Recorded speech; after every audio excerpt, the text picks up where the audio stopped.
She said, no, I swear you lifted my breasts and they look great. You're a genius. You're a genius. I kid you not, 40 women from Palm Beach called for the neck breast lift. Somebody got to cue me, or do I cue myself? Cue yourself. Okay. Hey, everybody, we're back with another episode of Let's Talk Off Camera, so let's get talking. Guys, I know I say this every episode, but I mean it this time. This is the most important and consequential guest to date. He's the man whose hands have, I don't like the word sliced, Jan. I'm going to say penetrated. His hands have penetrated some of the most famous faces in the world. New York facial, plastic, and reconstructive surgeon. My own personal go-to plastic surgeon, Dr. David Rosenberg, is here. Wow, the legend. Legendary. Yeah, no, this is, we have many patients in the room. We have potential clients in the room. We have people walking up. We have my Another one. Okay, for the podcast listeners at home, I have a very unattractive assistant. Her name is Lauren Travaglione, but she likes it pronounced Travaglione. Emphasis on the vag. Sit here just for for now. now, for now. Let's be mic'd. We frequently put her on camera at the studio. I'm just kidding. She happens to be one of the most beautiful people, I would say. I mean, guys, like in the history of time. I think you're exaggerating. No, I'm a not. little bit. Now, you're so beautiful that I don't mind. Like, calling you ugly is funny. So it's like, it's funny. We can all like get away with calling Lauren ugly. I'm like, oh, she's so ugly. But everybody falls in love with Lauren the second they meet her. You have to see me. I have to pull celebrities off of her. So I think it's funny that even Lauren is here. Mm-hmm. Lauren. What do you have questions? What do you want to ask Dr. Rosenberg? Is it possible for him to make you unattractive? No, I'm very, when you spoke about this mini, Yeah. I'm all about, The mini, I want to know what this mini is about. I'm interested in facelift? a mini facelift. I have A so mini. many questions. I'm not there yet, but few years or so. You're I like think 10 years out. No, I think that's when you do the minis. You do it before. Yes. Yeah, well, we're going to find out. We're going to get to the bottom of it. I just want to ask Dr. Rosenberg, is it just too late? This is Audrey. It's like, Audrey, my stylist, is also here. Audrey famously has gotten her first Botox, last year? At the age of what? 56. Yeah, so you're like, some of these girls now are doing it in their 20s. I think that's way too early. I waited until I was 39 to do it, and I was told that was outrageous. Like, I remember Dr. Fred Brandt said to me, because I used to get Botox just in my armpits, to stop from sweating. And then one day I said, do you think I should put Botox in my face? And he looked at me and he goes, I thought this day would never come. And I was like, oh my God, I needed Botox and you never told me? He's like, I don't tell people anything.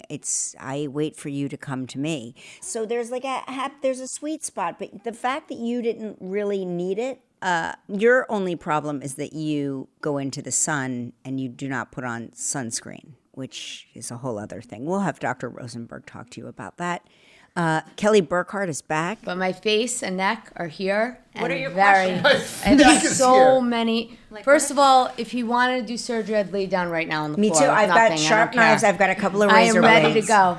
I've I got am ready kitchen to go. knives. We opened up our Ask Kellys to questions It's from wild. and it's wild. Wild. We've gotten like 45 pages, but the first one when I opened it was From Kelly B. Burkhart. I saw Kelly B. Kelly B asked. I was like, we're not reading Kelly B's question. We're going to have her ask it in the room. Yeah. I'm beside myself right now. Why are you beside yourself? Because I'm so excited. Yeah, no, this is like... I am so excited. Dr. Rosenberg is our Taylor Swift. Like, you know what I mean? Stop. We're Rosenbergies. Yeah. And when people approach me and they're like, you look really good, I'm like, Dr. Rosenberg. Dr. Rosenberg. You tell. Yeah, you're you honest. tell. Yes, I am honest. I look at people and I'm like, oh, you look great. Would you? Water, yoga. Oh, I know. so I know. I'm working irritating. out. Olive oil. You know, Olive oil. new moisturizer. It's annoying. It's like, Yeah, come it's on. like, let me tell you about moisturizer because, I do this thing for L'Oreal And people are like, but you're not talking about all the work you've had done. I'm like, no. Work is work, and moisturizer is moisturizer. It doesn't say it's going to give you a facelift. It's going to keep your skin moist, which will help with the aging process. Right. Having said that, I didn't start a beauty routine until after I had work done. Dr. Rosenberg was like, what do you do to moisturize your skin? And I was like, I put toxic studio makeup on my face every day. Studio makeup is different than like what normal people wear in their daily. I put studio high definition makeup on my face every day. I have to scrub it off every day. My skin is far more abused than most people.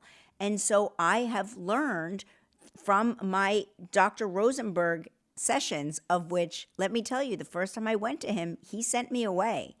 I love he's that. not the kind of doctor that just does unnecessary stuff. And I think that's his great gift. He's also an artist. He's an artist in his own right. I mean, like, he makes actual art. He's a painter. He actually is an artist and a surgeon. We must put him in bubble wrap and protect him. Yes. I'm going to handcuff myself to him. Yeah. Yes. You know? That's exactly What Kelly Burkhart's making a face talk. Well, I've had everything. Botox filler, silicone filler. And I think Where do you put that? Silicone? Yeah. That I did like at 34. In your lips? In your lips? Here? Yeah. You can't say here on a podcast. Oh, sorry. In my You have to lips. describe what you're touching. In my lips. I do Botox a lot. How In the often? neck. How often? Like every other week. No, shut up. Swear. No, you No. don't. I swear. Every other week? That's ridiculous. I know, Who's she- doing that to you? Well, I'm not going to say the name. Okay, but She told me it's not normal and that. okay, my Botox is super minimal. If I do it now 3 times a year, that's a lot. That's a lot. You're really twice it, maybe. Maybe twice a year, really. But I'm a minimalist. I only do the 11s, and I do the crow's feet, and I do the neck. And that's it. It's the man of the hour.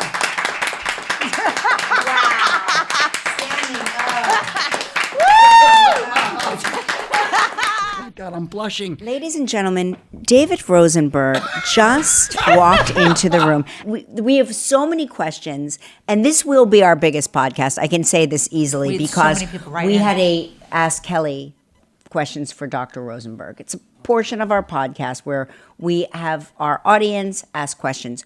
This lit up in a way that we've never seen before. We've never seen so many people with so many questions. But let's start at the beginning. We're talking about Lauren Travlione, one of the most beautiful women I think I've ever seen in my life, my long-suffering personal assistant. But I've aged her. Over the years. She wants to know, at what time would she be ready for what you said to me the other day when I was visiting your wife, also an esteemed plastic surgeon, Dr. Jessica Latman. Incredible. Let's all give her props. Double plastic surgeon house. Your kids. Thank you for that, Kelly. Your kids will never be ugly. Isn't that nice? Isn't that nice to know? My poor children, yes. So you said to me, because I was like, Dr. Rosenberg, if you were me, what would you do next? And you, as graciously as you always do, you go, your work still looks good. There's nothing to do. And I go, but if there was a gun to your head and you had to do something, and you go, do you want a mini? And I was like, what's a mini? Yeah. So then Lauren heard me say that, and Lauren was like, do I want a mini? So would you perform a mini on Lauren? Wow, this is a loaded question because Lauren's not asking it. So. No, she's here to ask it, but she doesn't have a mic in front of her. All right, Lauren, come on in here. Yeah. We're bringing Lauren in. Yes. So I examine the face with my fingers. So Yes. if we're going to do this right, I have to put my hands on your face. Are you looking for loose skin? Yeah, I use the analogy. When I look at a face, I see certain things, and then I use my fingers to see the mobility of the skin and the muscle underneath. And if the skin and muscle are still kind of stuck in place, I use the analogy, if it's like a nails in a carpet, you can't move the carpet. You're not going to be able to move the skin and muscle gently. You have to really work hard to free up the undersurface, and that's traumatic to the face. So if you walked into my office, I would say, come back. I wouldn't, Yes. because the cheek, the jawline, the ligaments, that's the word we use for what holds this in place, they're still pretty stiff. Yeah. So So yeah, keep not it's- smiling. and your neckline's perfect. So Yeah. it's not really surgical. Sorry. A few years. Sorry, yeah. No, you've got a while. I told her, I was like, you're far away. You're far away. All right, back up. Get back to where you were. Enough of you. What's the most common surgical procedure that women come to you for currently? For me, right now, it's facelifts. Facelifts. It's facelifts, undoubtedly. And what is the age that you think, and I know this is patient dependent, but do you think it's better to start earlier? There's a mismatch between how we feel and how we appear. And the idea in the office is to help people feel like themselves again after they look at their picture or they see themselves in the mirror. For instance, you wake up in the morning, and if you're starting to feel that you look in the mirror after a good night's sleep and you don't look well, that's a hard way to start the day. So it's a downer. It is. It is. And so that my job is, when I meet these people who express this, do I see what they see? And if I do, then the next question is, can I provide what they want? I don't judge the timing of it. Now, that generally is not going to be a 30-year-old, right? Right. But it's just unusual times where in this upcoming week, I'm performing a facelift on a woman who lost 100 pounds. And she's 33, and she is loose like a 60-year-old loose neck. Right. So that there's these outliers from what we're used to seeing. But by and large, this mismatch we talk about, it's happening for women around menopause. So that can be anywhere from late 40s to mid 50s. And one of the things we strongly recommend nowadays, science backs it, is to be on estrogen replacement therapy. And you have a tight window. You can't decide that 5 years after menopause. You have to really be on top of it. And that's part of what we've been doing with our patients as they're coming in at 47. Like, do not miss this opportunity. That's right. People are getting more aware of it because there was a real fear until recently that that's going to enhance the risk of breast cancer, which is incorrect. Correct. Based on That's the newer right. studies. So with estrogen, women feel better forever for the rest of their lives, and their bones are healthier. And so then we can put the hormonal therapy along with a nice facelift and help them feel beautiful. I want to make them feel beautiful into their 80s. What is the real recovery process? Like, what does it look like? So it depends what's being done. So if we're talking just about a facelift on a healthy individual who is without excessive filler in their face, because we're going to get to that. We are. The recovery in my practice, and I want to be specific, it's our goal in our practice to help people look beautiful quickly. Like, that quickly part is really relevant to people's lifestyles around here, at least. So that I want people to be out walking around by day 5. The latest, I want them out for lunch with a girlfriend or a guy friend, maybe day 5, day 6, out for dinner soon after that. That is incumbent on people being somewhat comfortable with, wow, you look a little swollen, a little, not a lot. There should be no bruises at that point that aren't easily camouflaged with a turtleneck. So we can have people back at work if that's important, day 8, no problem. With a facelift. With a facelift. Wow. Yeah. Wow. So do you ever turn away patients because they are addicted to plastic surgery because they want something that you are uncomfortable doing? Yeah, regularly. And So what do you say to them? It's complicated because they're interviewing me, the doctor. The patient's interviewing the doctor, but there's some degree of the doctor at my stage interviewing the patient. Can I make this person happy? Right? And because if you cannot, you're going to have your hands full afterwards, and you get better and better at reading the face, the anatomy, what you're seeing, and also the personality. What they're requesting might be surgically outside my realm of comfort. For instance, today, a person comes in with a nose that's somewhat asymmetric and was a bit like that 7 years ago when she came for her first consult. And fast forward 7 years, the person's back and has been to 5 other, according to this person, 5 other opinions, and is honing in on one spot of a very asymmetric nose and honing in like Right. Convinced that the one spot is all that should be fixed. And I trying to explain you can't do just that. It's the whole rhino. Everything's interconnected. Right. But there wasn't an understanding. So I had to pass on you that. had to cut her free. Yeah, made an Yeah. enemy. So do you think that more people are starting to be honest about what they've had done? Yes, it's infinitely more common to be shared now. People come in today with friends on the day of surgery, at their post-ops, and those friends tend to be interested in the similar type of surgery. And that's a huge part of my practice now, it's just word of mouth. So people are sharing it. But I think the idea of why does someone choose to have a facelift? And I've thought about this a lot. Like, well, we talked about people want to look better. But that's obvious. But the less obvious thing is, I think it's a decision of optimism.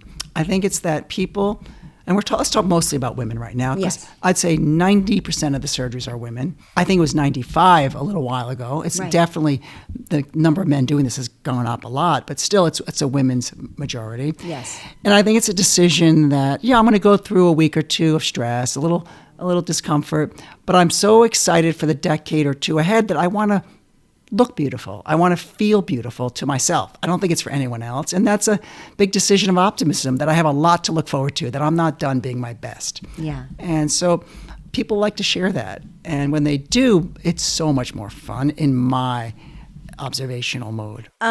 Okay, let me move on. I have a question. Okay, go, Jan. Because Kelly Burkhart's been paralyzed since Yes. you said facelifts with filler are harder, and Kelly Burkhart here has been paralyzed. So Right. I want to know about that. But she likes to put injectables in there. She was telling us that she gets her neck injected with Botox.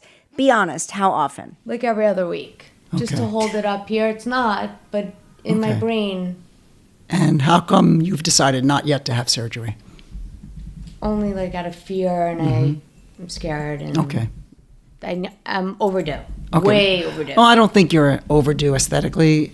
It's just I'm interested. You're bothered so much by it, and this is very common that people really are bothered by, let's say, a loose neck. That's what you're talking about, getting Botox so frequently, and the jowls a little bit. But there's also that fear that can be overwhelming, and so that fear sometimes overrides the aesthetic judgments at a certain point, and then what can happen is, in my mind, the filler starts to distort or change the inherent face, because this is where filler becomes a challenge.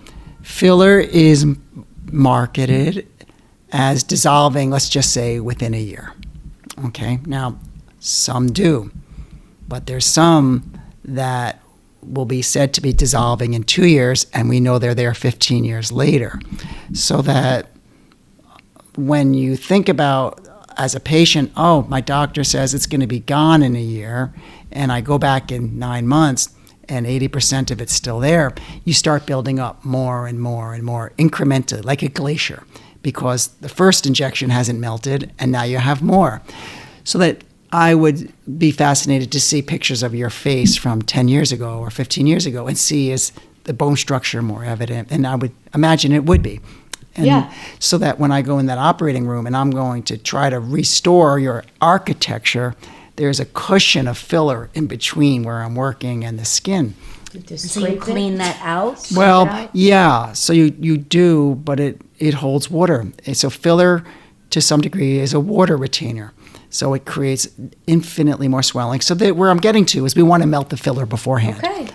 So if we're going into the operating room, we ideally, if there's a fair amount of filler in there, want to get most of it out.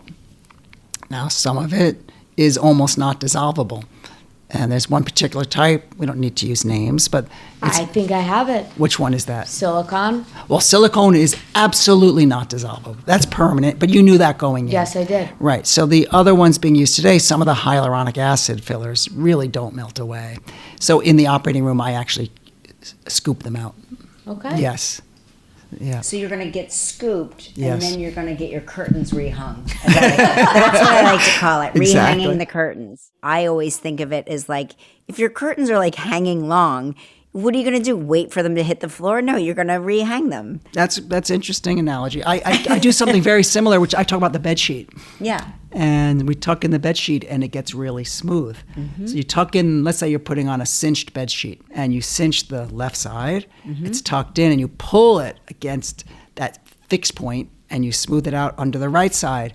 That's what a facelift is on the muscle. You're reformatting the muscle against the bone structure. And did you, now tell me if I'm misremembering this, did you really come up with the deep plane facelift, which is the technique of, because people for years, I don't know if you know this, people for years were just lifting the skin and not the muscle under the skin. So they would have like right? Yeah. So there's different ideas of what's the ideal facelift. Yes. And in the early 2000s in New York, most preeminent facelift surgeons were doing an operation called should I get into specific? Yeah, go Into for it. SMAS, S-M-A-S. Okay, SMAS. Which is a eponym for superficial musculoaponeurotic system, meaning it's under the skin. And the theory was that there's a lining over the muscle, and including the muscle, that if you pull it, it's going to help define the face better. So they would, and we used this analogy before about the carpet nailed to the floor. Right. They are going under the skin, making a big skin elevation, and then they're identifying the surface of the muscle. Let's say analogies are great. They're identifying the top of the carpet. Okay? Now, they're not going under it. So they're pulling on that carpet, and they can pull on it hard, and it slides a little bit. But the undersurface is glued to the undersurface of the face, the other muscles that are below it. Faces are layers. So can you imagine if you're trying to slide something, and we talked about your face, it's pretty tight. So if we do that kind of operation on you, it's not going to move much. So there's a lot of resistance, and you're going to see those lines of tension, or it's not going to do much, or it'll work well because your skin is so healthy that the skin pull does enough for the next 5 years and you're happy. But there's going to be in that a lot of questions. Is it going to look too tight because you're putting a lot of tension on it? Is that when you see women with Joker face? You Yes. see like that strange That where is they're... that is an example of a SMAS outcome. Sometimes it's good, but there's too many certain uncertainties. When will it get loose? It might be in a year if you're 60 years old. Right. So then when I was coming out in 2000, I was observing these outcomes, and this was the operation of choice back then. There was this harshness, this tight, the operative word was the tightest neck was done by Dr. X. Right. And I didn't think the word tight was a descriptive word of beauty. I thought contour and definition are prettier. And that's what vibrant faces look like. They're contoured and they're defined. The deep plane facelift had been discovered. It had been written about. And it was, there was a handful of surgeons in the country doing it. Very small handful. And I recognize that let me go back. If you think about what the deep plane is, the difference between the deep plane and the one we're describing is you go under that carpet. You go under the muscle and free it up from all the attachments that are below. So now you have a free floating muscle that slides without any resistance. So then you can move it with beautiful control. You know where you're putting it. There's no undersurface like a rubber band that's pulling it back. And that was the beginning of how to go to the next level of aesthetic outcomes. So I definitely was one of the first in New York and the country. There was a handful. And it's gained popularity over the ensuing years, particularly probably in the last 5 years. I think a lot of it's meritocracy.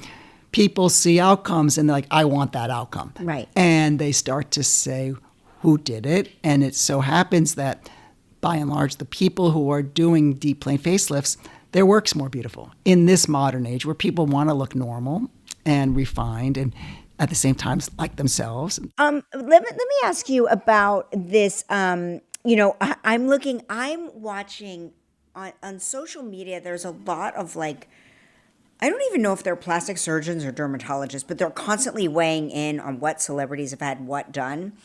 And I'm watching these photos, and I'm not a plastic surgeon, but I do recognize when I see a photo that's been filtered versus a photo that hasn't been filtered. And now I'm watching an alleged plastic surgeon or an alleged dermatologist like talk about, well, they've obviously had this done and that done. And I'm like, that's a filter. That's face app. That is a face app photo. How can you tell? And do you think people are suffering from sort of like a body dysmorphia from seeing themselves filtered so much?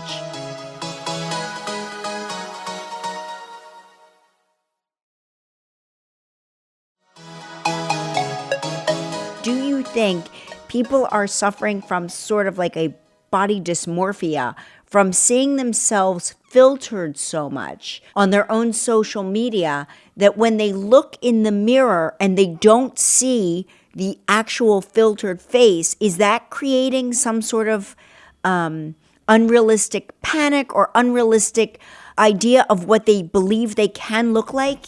Yeah, this is a really good question. Does the iPhone distort our view of ourselves? It's potentially a really big problem with teenagers. In particular, when some of these teenagers come in having looked on Instagram at noses, and the trend in some areas where rhinoplasty is performed, Turkey would be a perfect example, are these noses that would never be created in nature. And they're exceedingly rotated and pinched. And they're on Instagram. And for some percentage of the nose job population that's in their mid to late teens, they get caught on that as being an aesthetic goal. And so that's been hard. I don't find that that's the typical patient in my practice, because as you're saying, people know that I'm going to be more understated than that. Right. And so it self-selects. That's not a look that you're going to give to a kid. I am fascinated by the maneuvers that are done to create that, because it is not a typical rhinoplasty maneuver. I would never do that. And if you think about how a person's face ages and it gets thinner with life, it doesn't. So that if you're having a pinched nose at 16, you're going to be... It's going to collapse, It's going to be at risk of that, or the skin gets thinner. It's just not going to be a thing of beauty from my perspective. So that's hard. I don't see that so much affecting facelift practices. What gets into people's heads is they're on Zoom, and Zoom, or even if you're on a FaceTime, it makes us look worse. Zoom is so ugly. Yeah, and the angle can be from below, and sometimes I get an emergency message from a patient, like, I had a Zoom and I need to come back. So it's funny. And then they come in and they look incredible. They look beautiful. It's just this weird angle with shadows. And I have to, in our office, we have beautiful photography equipment, which is accurate, meaning it's a one-to-one, whether it's the nose or the ear. If you use your iPhone, your nose is magnified. Whatever's closest to the lens looks bigger. That's why we look like monsters. Yes. And I was like, what is wrong with my phone? Yes. What is the matter with my phone? Oh It's my! that. I Yes. never knew That. that. I take Yeah. 1 billion photos in every way. And you're unhappy with all of them. Everyone. Yeah. Well, Everyone. Steve Jobs really helped us plastic surgeons. Yes, I'm sure he did. So let's talk about some things that have been brought to my attention that I just found out about on this here podcast. What is a fox eye lift? This fox eye look, or this corner eye lift, is something that's being discussed as a part of an endoscopic temple lift or brow lift, where the outer corner of the eye, it creates an angle as it inserts onto the bone. You can feel like where your the eye socket has these fibrous attachments that attach the lower eyelid. And if you do an endoscopic brow lift, you're coming down from the scalp all the way to the eye, lateral eyelid, the outer part of the eyelid. If you get a little more comprehensive in how you use that instrument to free things up, when you pull that temple, you're pulling up the corner of the eye. Okay, got it. So it's a fox eye. So it gives you like a correct. Got it. Okay, what about this buccal fat removal? Do you know about this? Yeah, so the buccal fat is cheek fat. Okay. It's Why would people remove that? Well, today, not even a joke. Today, a woman comes in. She's 25 with her mom, and she wants her nose done. Okay. And she has a bit of a big nose. She's beautiful, but she wants actually very custom operation. She wants to keep the bump, Okay. but the droop bothers her. And this is the Okay. type of patient that would come to me. And I love it. She's beautiful. She has a prominent nose and is comfortable with that and feels the droop's getting worse and it doesn't communicate what she wants. So Okay. we're talking about the idea of how to customize this nose for her. And I'm looking at her face and she has what we'd call chipmunk cheeks. It looks like she has a walnut in each side of her mouth. And it's detracting from the contour of her jawline. So when you have buccal fat that's prominent, the cheekbone goes straight down to the jawline without any demarcation. It looks like it's just cheekbone, but it's buccal fat. So there's no this inward slope. But doesn't that come with age? As she ages, will her face? To some degree. Okay. But you can meet people with really prominent buccal fat and it just transitions into a jowl. So that's the worst four-letter word that we use, jowl. Jowl. So Ooh, it's jowl. it's something that you diminish it. You don't take it all out. I think when we see some of these skeletonized looks of buccal fat removal, it's the surgeon pulling really hard and getting every ounce of the fat out. I'll take out 30%, 35%, 40% at max because you leave 50% because you know they're going to age and these things may get a little smaller. But it's a beautiful procedure for the right patient. What about thread lifts? Is that something you do? I don't do them. Okay. Thread lifts are kind of a procedure that buys people a little time. It's a thread that has tiny little barbs on them. So like chicken wire, but it's not chicken wire, more like barbed wire. I'm gonna pass out. Audrey, lay down on the bed. What it is it has little barbs on it, and it's typically dissolvable stitching that you slide in under the skin. And because they have these little barbs, when you pull it backwards, it moves the face. So you have a string here, pulled at the corner of the mouth, and under the skin goes all the way to the ear. As you pull on it, it lifts the jowl a little bit, and you tie it under the skin into a knot.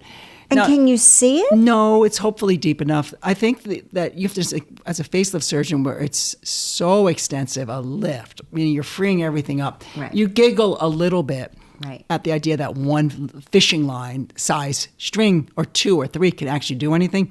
But I speak to patients who've had it, and they say, yeah, it's been great for a little bit. For a little It's bit. not a substitute for a facelift, but If you're doing a facelift, and do you ever come across all the them? time. You see them? So you just pull them out. You pull them out. pull them out. Oh my God. You can actually, Lay down. Put your head between your knees. You actually just pull the string out. Oh, she's getting Yeah, green. she gets Turn very it on. woozy. She gets very woozy. Call 911 here. Yeah. So is it a situation that once it starts sagging again, you just re-pull the string?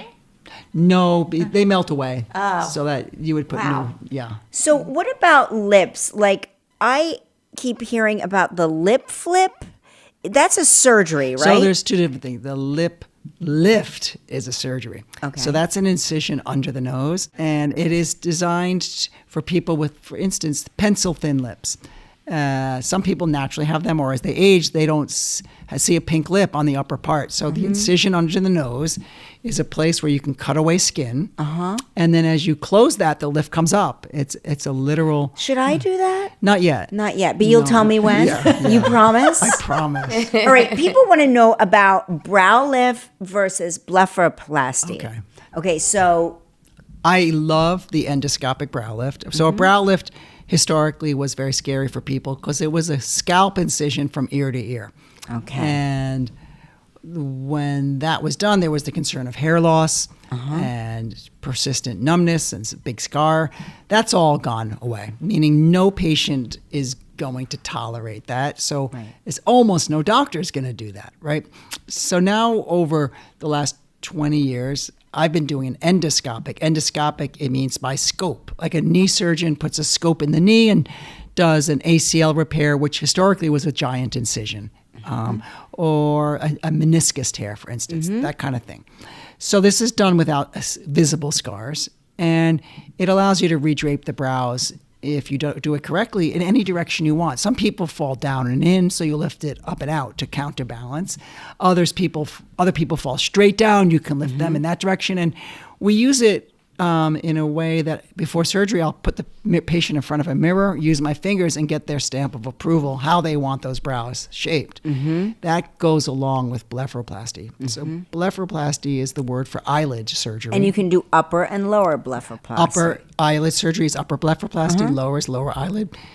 When a person comes in and their brows are heavy, a blepharoplasty will not produce much benefit because you're not going to see the change. The brow is hiding the change in the skin. Blepharoplasty is just skin excision. So there are a lot of surgeons who do not do brow lifts.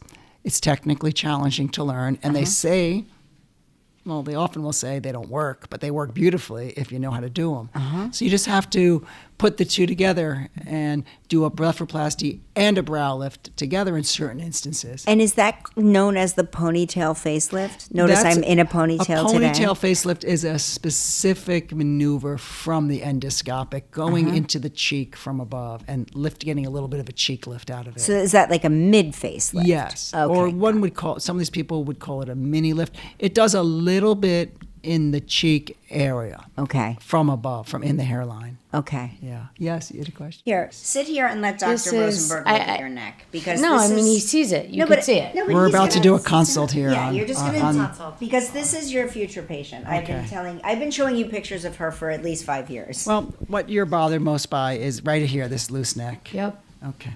So at a certain point, Botox is not going to fix that because it's loose. Botox loosens muscle more, so it's not going to tighten things. So, and it's the neck on you is looser than the face. Would you agree? Yeah. Yeah. So you could actually do just the neck lift, and so that means work from behind the ear, and tiny bit under the chin, and fix this waddle that bothers you. I had to say You it. understand the And then waddle. I I don't. know I the do waddle, understand. but now that is Wow. such a good word. That is such a good word. That is torments me every minute of every day. But what about the Yeah. So I mean, if Doesn't we're that gonna, I would like to go and do the jawline at the same time and be done for So the. that's a full facelift. It's not just Well, neck, if right? it feels better, we can call it a lower. I'm good with all. One thing we should touch on, Yes. which I think is something that is becoming ever more important and relevant, is women's hair. Women's hair. This is a huge part of our practice now, and it's because patients come in, and as we talked about, a lot of them are in that menopausal stage, and they're desperate about their hair getting thinner, finer, or... And are you doing hair restoration? So we are doing tons of hair restoration with my business partner, and there's so much that's non-surgical that's being done for this, and it includes medications such as minoxidil by mouth, and if a woman's not having children, so they're past the childbearing age, you can take what everyone's heard of Propecia. Yeah, like But finasteride. finasteride, and Yes, it's actually good for women too. And then we have these topicals and these topical machines that impregnate medicine into the scalp so that women can have a robust head of hair when they think that it's all over. It's much more upsetting for women to lose hair than men. I agree. Does that stuff work on men too? Just asking for maybe two men sitting at the table.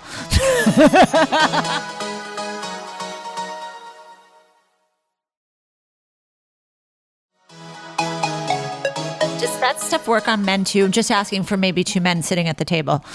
I was on Propecia a long time ago before I lost all my, and then I just shaved it off and didn't care anymore. You do look great, but in all seriousness, if your hair follicles up top have died, then you can't make new hair follicles. Right. The idea is to, if one's hair is getting finer, it means the hair follicle is getting a little less healthy, and these medications can restore the health and thicken. So what minoxidil by mouth does, it makes each follicle thicker. Okay. And the other thing for women is, as we talked about, estrogen and hair go together. Yes, I mean, that's it's right. really helpful. And do you do PRP? And you do that directly into the scalp? So PRP is injections into the scalp. We numb the patient. So it's pretty darn easy. Yeah. But that has growth factors in it. So it's really, people want everything they can have to help their hair be healthy. What about eyebrows? So we have the same idea where people's eyebrows get a little diminished. And so there are people who have used the same medication for eyelashes, Latisse type of medication for the brow. It's okay, but it can make the skin a little dark. So we have created a minoxidil-based eyebrow roll-on, which is awesome, which is absolutely awesome. I have to come get that. I'll send it to you. No, I'll come to you. You know I like to. Okay. That's And my then that'd happy be fun. place. My wife's been using it, Jessica, for a while, and she is such a fan of it. Yeah. I like rich eyebrows. Yeah, Jessica's gorgeous and also a singer. By the way, this family has J-La. very She's going to love this. Jela on Spotify. yeah, and her music's incredible. Her music is incredible, guys. It's like this is the most talented family. Okay, so Donnelly D says, "Is there any way to fix a small turkey neck without a neck lift?" A small turkey neck. There are... Well, Turtlenecks. if it's that helps a lot. There are lasers. There's this thing called micro needling, where Morpheus.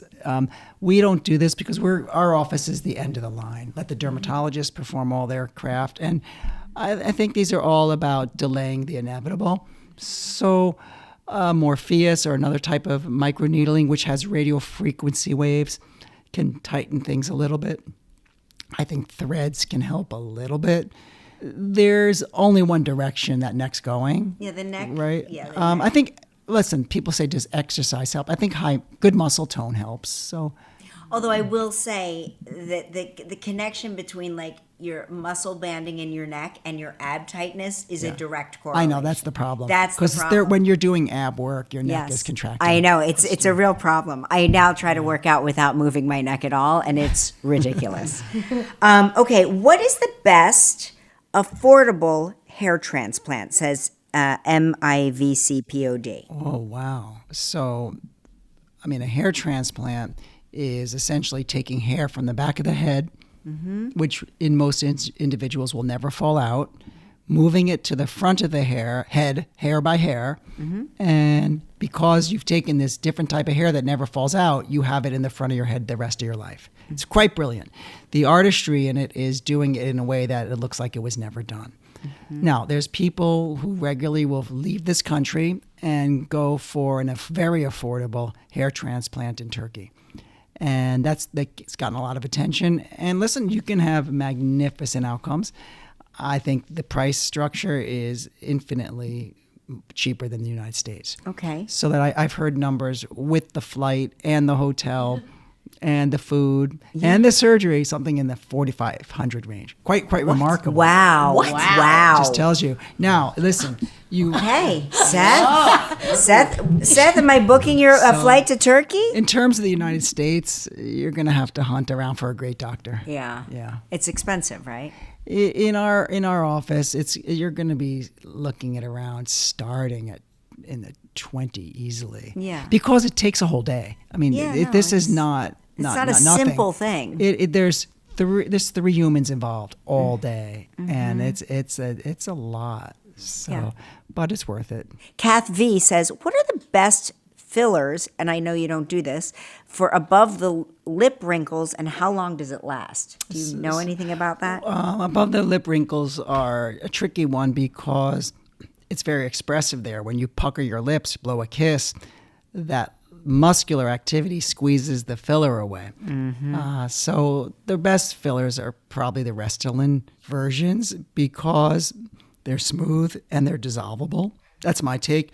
We have been doing... And you can inject them in the lips? You can. And we have been lately doing fat transfer there, micro droplets of fat, and combining it with a minuscule amount of Botox so that this has been doing facelifts. So that, let's say a person has deep, we call them smoker's lines, but they're not from smoking. Yeah, it can be from anything. And if you take your own fat, the idea is those cells will survive there.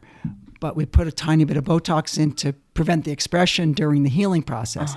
And then we laser on top. So it's a three-pronged approach. It's been excellent. I don't want to say it's the panacea for all this or the holy grail, but it's impressive right now. But until that's confirmed, Okay, maybe I'll go over there and see what's going on. You don't have any lines. What is your favorite procedure, like that you just really love to do?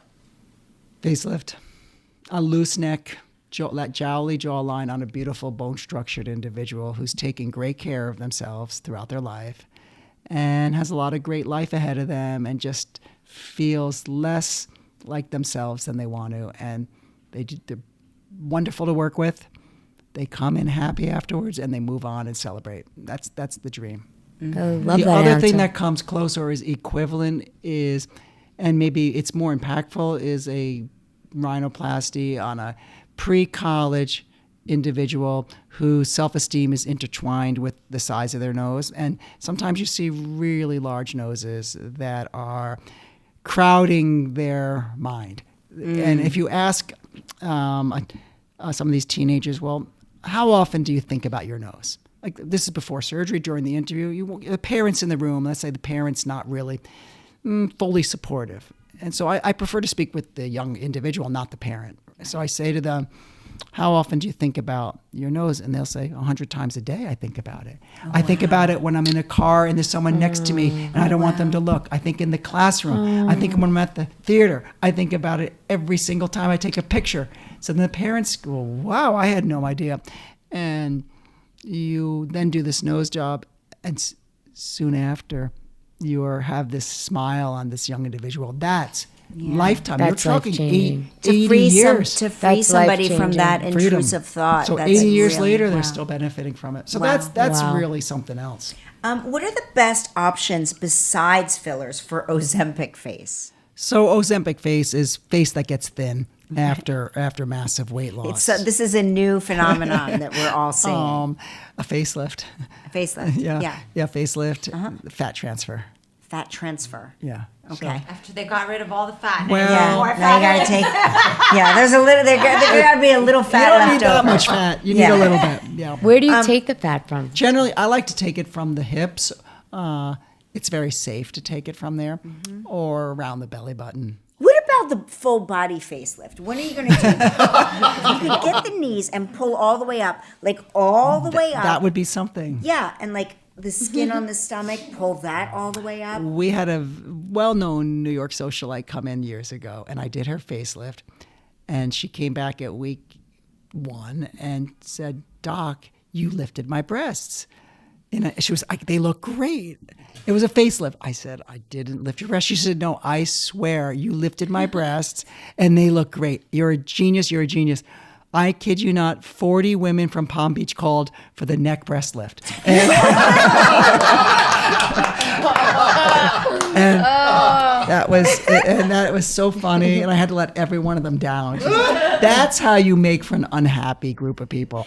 Okay, so this is your last question. What are the most important things to do before you go under the knife? Great question. All right, you're interviewing and you're trying to decide who to use. There's a lot of information available to people that wasn't originally available. Webpage. Be critical. Look at the work. People who are performing these procedures obviously are going to put their best work up. So make sure you feel that their best work is good enough for you. And look at the way the web page is presented. Is it written well? Is it done beautifully? Because these are reflections of individuals. It's the first thing you encounter. When you go to the office, if you're going to go to the office and you know friends who've used this doctor, I think that's extremely helpful. Learn about their experience, validate that this doctor has performed good care for someone you know. That's a very valuable.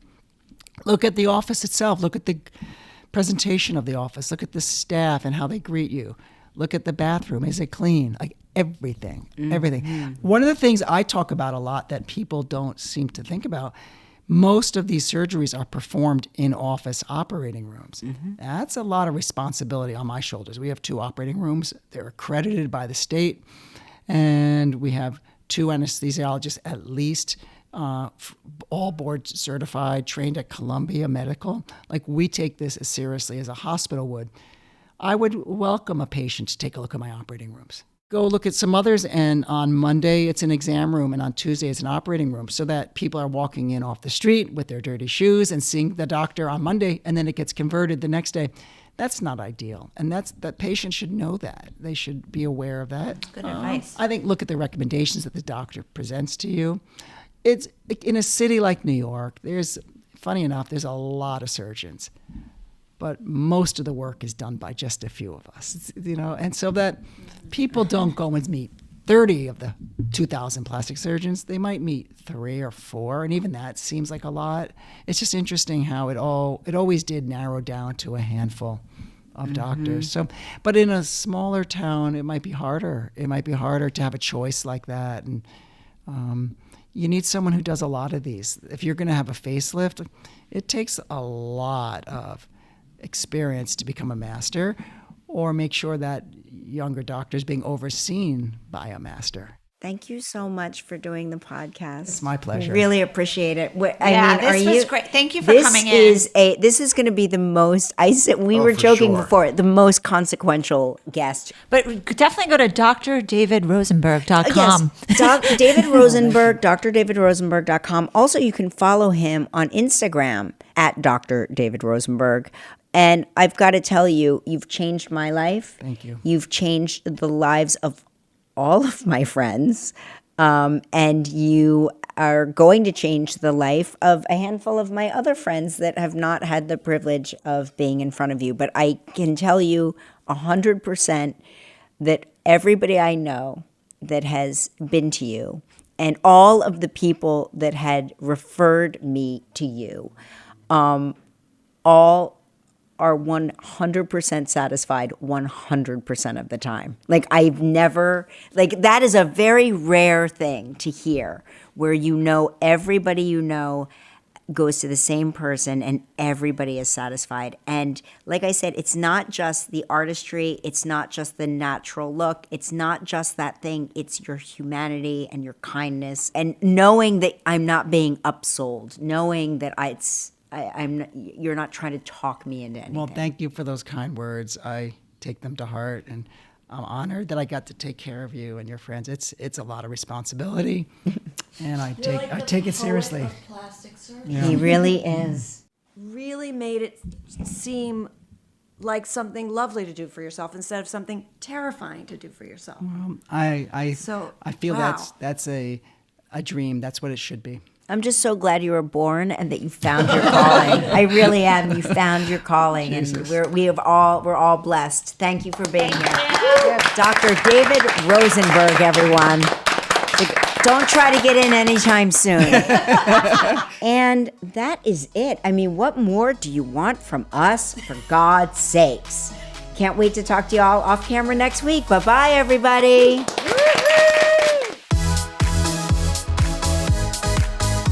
Let's Talk Off Camera with Kelly Ripa is a production of Melojo Productions with help from Goat Rodeo. Our theme song is Follow Me from APM Music. From Melojo, our team is Kelly Ripa, Mark Consuelos, Albert Bianchini, Jan Chalet, Devin Schneider, Michael Halpern, Jacob Small, Roz Therian, Seth Gronquist, and Julia Desch. From Goat Rodeo, our team is Kara Schillen, Megan Nadolski, Max Johnston, Isabel Kirby McGowan, and Rebecca Seidel. Additional sound design by Terrence Bernardo. This show is powered by Stitcher.